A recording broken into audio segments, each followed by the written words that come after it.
പഠിച്ചു ഗൈസ്.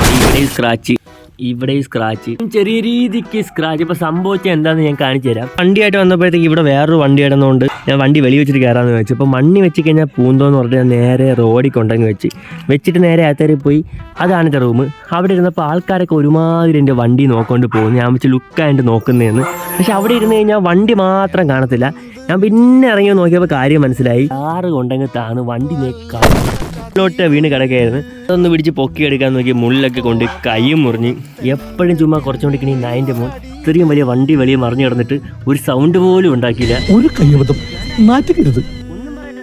ഇപ്പൊ ഞാനായിരുന്നുകൊണ്ട് കാര്യങ്ങൾ എപ്പോഴോടെയും കാര്യക്ഷമതയോടെയും ശാന്തിയോടെയും സമാധാനത്തോടെയും ഡീൽ ചെയ്തു. വേറെ എവനെങ്കിലും ആയിരുന്നെങ്കിൽ ഈ അവിടെ നിന്നിട്ട് നീക്കിതേ ഇവിടെ കൊണ്ടുവയ്ക്കും. അപ്പോൾ ഇവിടെയും താരും ഗേറ്റ് പകുതിയായിരിക്കും തുറന്നിരിക്കുന്നത്. നേരെ കൊണ്ടുവന്ന് ഈ ചെവരിലെങ്കിലും ഇതുപോലെ കുറച്ച് സ്ക്രാച്ചുകൾ വീഴും. അതിനുശേഷം ഈ ഗേറ്റ് ഫുള്ളൊന്ന് തുറക്കും. അതിനുശേഷം അകത്ത് കയറി വണ്ടി അവിടെ വെച്ചതിന് ശേഷം പിന്നെയും ഗേറ്റ് പിടിച്ച് കുറച്ച് സ്പീഡിൽ അങ്ങ് അടയ്ക്കും. അപ്പോൾ ദേ ഇതുപോലെ ടയർ വളവും. പണി കിട്ടിയോ? അകത്ത് കയറി റെസ്റ്റ് എടുക്കാന്ന് വയ്ക്കുമ്പോഴത്തേക്കായിരിക്കും പോഷൻ തീർന്നെന്ന് പറഞ്ഞ് മെസ്സേജ് വന്നത്.